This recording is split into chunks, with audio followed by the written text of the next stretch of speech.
Light your day on fire. It's Shanda, and I want to talk to you about in the next 20 minutes how you could light your day, your life, your business on fire. Whether you're a network marketer, a coach, a financial advisor, whatever it is that your profession is, how do you light yourself on fire and really get out of your own way to create an extraordinary day today?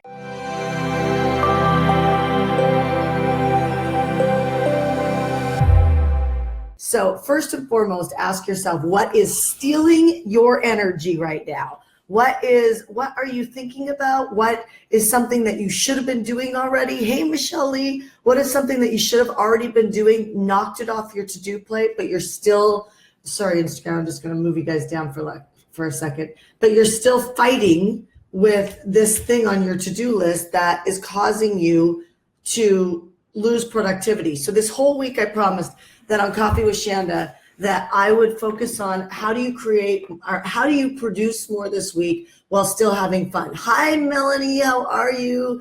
Miss Branker, I will be in Barbados here next week, so I'll see you hopefully. Hi, Alex Ariaga, God bless you, Mr. Yvette. Monty, good job getting up this early. Actually, you're a fitness guy, so you're up. Alicia, Christina, hi, Suzanne, awesome. Okay, so this whole week has been around this whole theme around, productivity and how do you drive your business in a healthy drive, but still create enough time for the things that are important to you.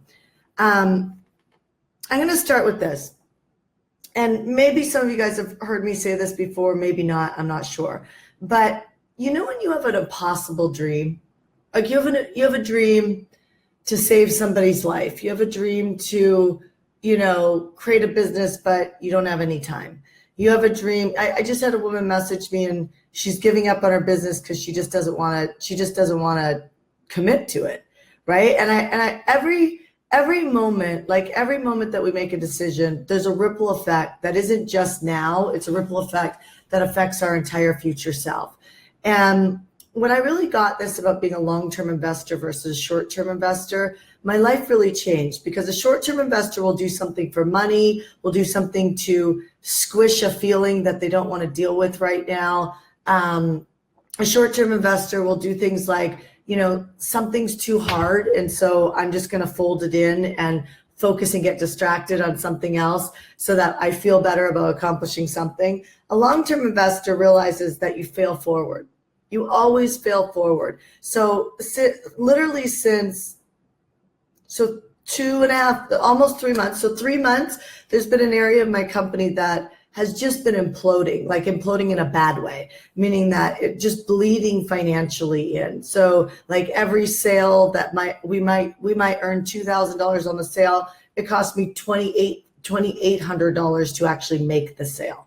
Right. So when you look at like moments like that, that's a bad situation. That's not working. If you're making 2,000, it costs you 2,800 to make that 2,000, bad deal. And so just like anybody else, I knew I needed to pay attention to it. I knew I needed to put my attention on it. But there's this level behind closed doors of, I don't really want to. Well, why don't you really want to? Well, I don't really want to because if I do that, and I fail, then what does that mean about me? Well, that actually thought doesn't come in. That's a deep thought. That thought doesn't come in. The thought that comes in on the surface is, I don't want to. I've got other things I need to focus on. I'm too busy to fit it in. All of those are the surface level things that have us break our word, not do things because things start falling apart in our life. And then what we start to do is we start to break our commitments in every other area. And so what happens is our dreams slowly starts to slip away. So some of you guys might know this, and maybe this is new to you, but hopefully this really helps you really define how to redefine the way that you think and manage your mind so that when you have a fight with someone or something like catastrophic happens in your life, how do you keep your word to yourself, other people, and still be able to manage the emotions that you're feeling? So when I had my son, I was diagnosed with 2 bulging discs in my back. And let me tell you how bad those hurt. I got out of bed, I collapsed on the floor.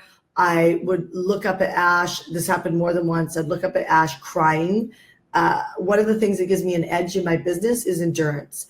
And when I do endurance, or I train with someone who trains pro athletes on a high level, like an NFL level, then what happens is I show up differently in my business. I can handle more.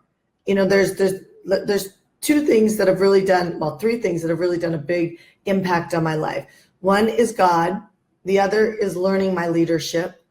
And the other is to keep my edge is endurance, because you never know how far you can actually take it unless you physically take it there.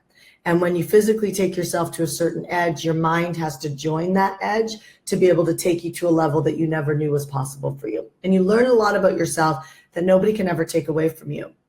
And so with all of that being said, all of those components in my life have helped mold my brain. So I'm in a position where I have Zach, I can barely walk. I'm 6 or 7 months in a 90-degree angle. Every step I took, it was excruciating. In fact, I had a Porsche Cayenne and I couldn't actually get into my Porsche Cayenne. I had to like step up and put my head on the ceiling and slide across and drop to get into the car. To put on my underwear, I couldn't bend like to put on my underwear. So I would hold my underwear and just move it around to try and get my footing, because I could only get my foot off the ground about that high.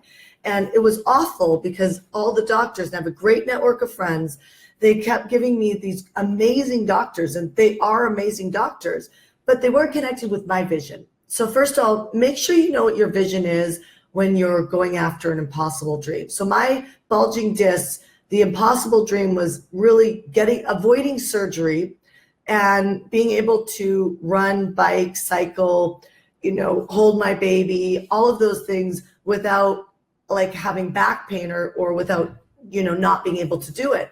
And so what I was told is the path to get there was a path I didn't want to take, and that was surgery, because I know my stepmom's had 2 back surgeries, and she can't go horseback riding with me, because if she does, she'll be paralyzed. I mean, she'll just be out. And so I knew that wasn't the life that I wanted to choose. But still I was facing with this crazy bulging disc. So I kept saying to myself, in tears, bawling, every day in excruciating pain, I kept saying to myself, I know there's a doctor that believes, the key word is believes. I know there's a doctor that believes that this is curable. I know there is. I know that when I watched Wayne Dyer go through cancer, I watched him sit there and say, I literally, right after he got diagnosed with cancer, I was in Hawaii and I got to spend some time with him, and you've got to manage your mind. And so I always remember these moments, like when people overcome these impossible walls to create an impossible dream. And so he ended up, finding somebody who, through nutrition and through mindset and all of that, he cured his cancer, the incurable cancer.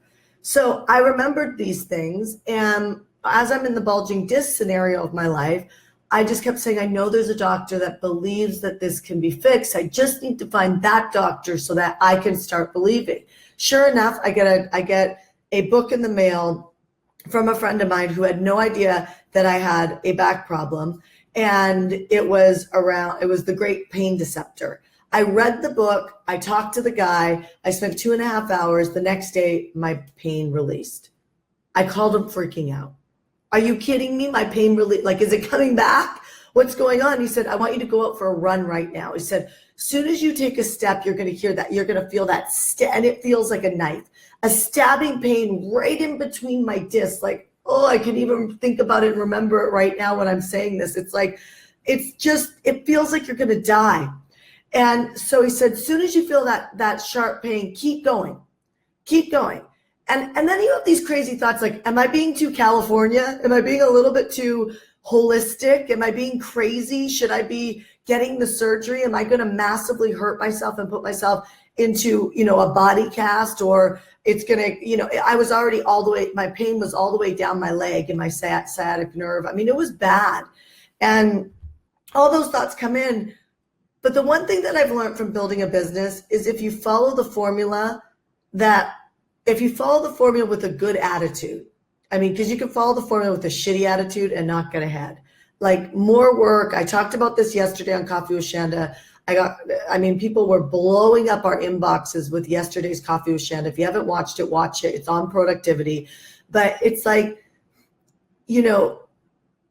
when these moments happen, it's like we second guess ourselves in a huge way. And if you allow the second guessing and the resistance to dictate being like a righteous thought of giving up, then what's going to happen is this whole life in front of us, we never get to see. Think about that for a second. If we keep stopping at these impossible moments in our life, there's a whole world of life that we will never see. Like, we will die and never see this road that we will never see because we don't overcome an impossible wall to create an impossible dream. And if you're hearing me on this, let me know. Type in the comment section, let me know, because it's lonely out here even cutting this video for you and doing this live for you without knowing that it's landing for you. So I go for this run and I feel this jabbing pain, and I just take everything I've learned in business and I just keep going. I can't even entertain the thought that says I'm going to hurt myself more if I keep running. And I may have. That might have been part of the path for me. But I kept running, and by the fourth or fifth step, the pain went away. It's been over 2 years. I run, I can do endurance, I can weight lift, I can do everything that I did before without any sort of pain. Now, knowledge therapy, it says that when we hit a certain level of trauma in our life, what happens is we start operating shit on top of shit. And so every time you bit your tongue, every time you got angry, you released cortisol into your body, you literally just continue to stack this mindset of like grudges and things that you hold on to. And all these little things stack up. And what happens is we hit an overload, it's like circuit overload, just like in a computer that blows out. We become circuit overload. And what happens is our body starts shooting pain to certain areas of our life to distract us. Now they are real, it's real pain. So that's a little bit of what I learned. And as I was learning it, I kept saying, tell me what to do and I'll do it. And he's like, it doesn't work like that, Shanda. This isn't something you can go do. It's a release. It's a release. And so the shift of that, through being that type of woman, and I want no praise on this because it's been more for me than anything else. But in being that type of woman, I have never had to fight my husband on building his business. I didn't have to convince him to build a business. I didn't have to convince him to go to church. My husband was like, I don't feel God. And I love the fact that he was honest enough to say that. I don't feel God. I feel like a facade. But he was more committed to the relationship than he was having to be right or having to have it his way. And he kept coming to church with me. And as he saw things like my bulging discs and my faith in God and all these things that have helped grow my life, he watched the miracles happen. And instead of being stubborn or being like, this is how I feel and it's this, he just kept being in the process with me. So today my son wants this dog. This is the dog my son wants. It's a really cute dog. I really want it too. And so my son leaves an appointment the other day and he says to the woman, she says, well, where are you going? And he says, I'm going to get a puppy. Well, as a parent, that's devastating when your husband is allergic to dogs. And Ash is like, 2 years ago, my husband was very convicted on the fact that, first of all, I'm not really connected to God. And second of all, not that he didn't believe in God, he didn't believe in going to church, right?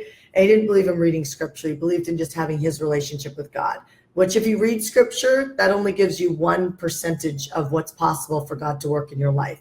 The second thing he was very clear about is that his belief system said he could not be cured of allergies, that I've tried, I've gone and gotten the shots, I've done everything possible. It's not like I don't want to lose these allergies, but I can't lose these allergies. I just have to live with them. You have no idea what it's like having to be rushed to emergency because you can't breathe. I get it. I completely get it. And so, but the interesting thing is when we met, I had a dog. And Ash went from completely allergic to being able to tolerate, to actually living with the dog, being able to pet the dog and not being rushed off to emergency or having to take inhalers.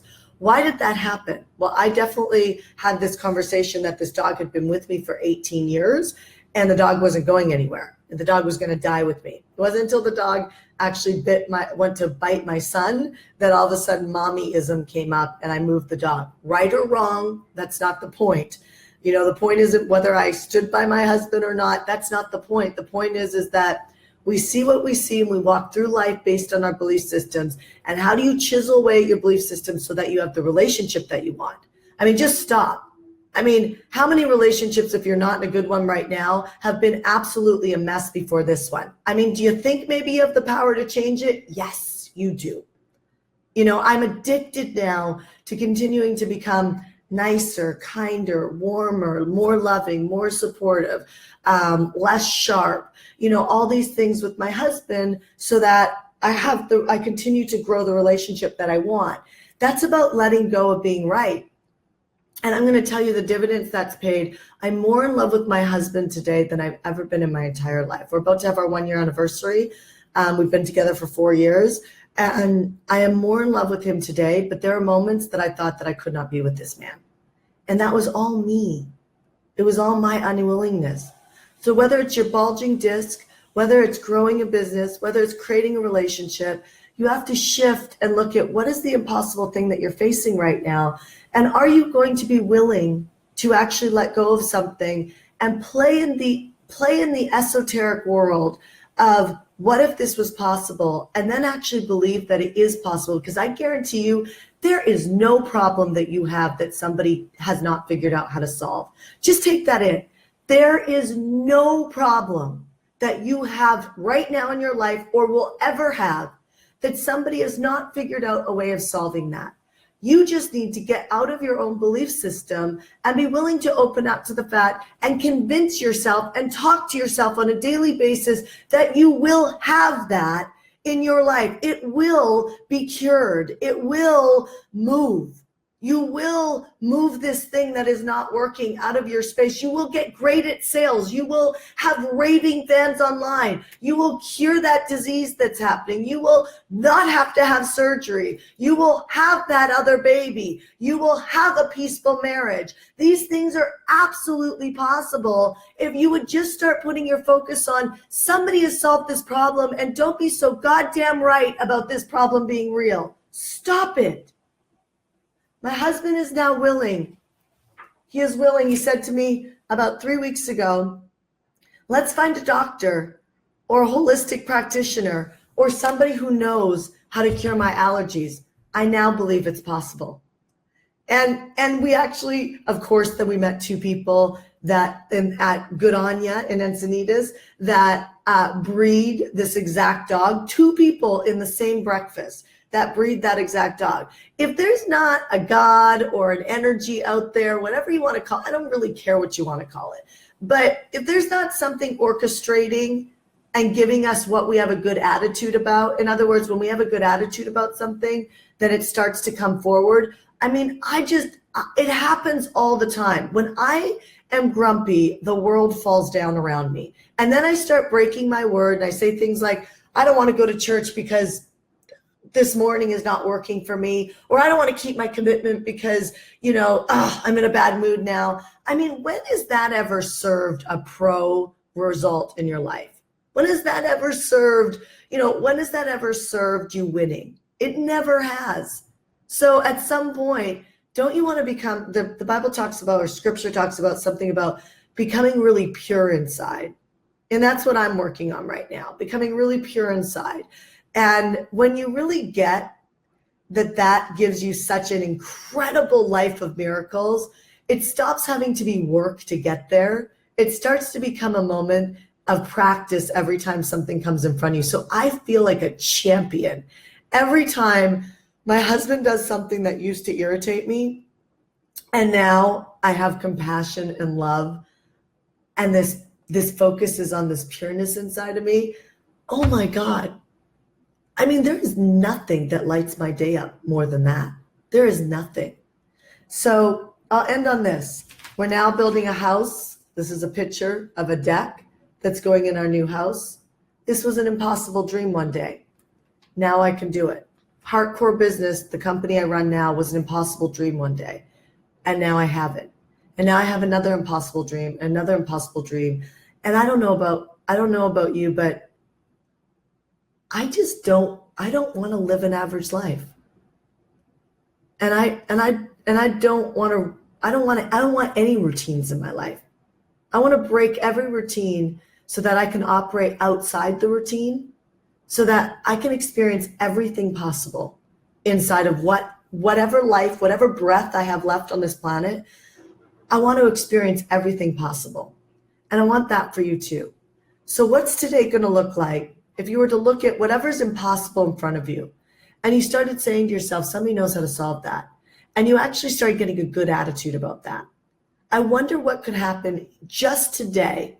I wonder what sales could come in the door, what problem could be solved, what illness could be cured. I wonder what miracle moment that drops you to your knees and has you believe in such a deep way that it just drops you to your knees could happen today if you would just be willing. Just be willing to believe. So I'll end on this note. Scripture says the most powerful thing that we have for ourselves is belief. And that's what creates mountains. And when you read scripture, again, I'm not going religious on you, I'm going scripture. When you read scripture, I've now read the Bible cover to cover twice. And when you read it, it actually shares that, in these moments of harvest, in these moments of fire, it's when we get molded. But you have to be willing. You have to be willing, because if you're not willing, then the miracles don't come in, because we have free will. And so if you want to keep blocking the miracle, keep focusing on the problem. If you want to unblock the miracle, then start playing in the esoteric world and the other dimensions. Start playing in those areas around the conversation of somebody here on earth has learned how to solve this problem. And then divine intervention will come in, and you'll see something extraordinary happen for you today. All right, that's it. Have a great day. Tomorrow I'm going to have a success story on Coffee with Shanda that hopefully will amp up your belief system on what's possible inside of your business. All right, you guys, I'll talk to you soon. God bless. Have a great day. Instagram.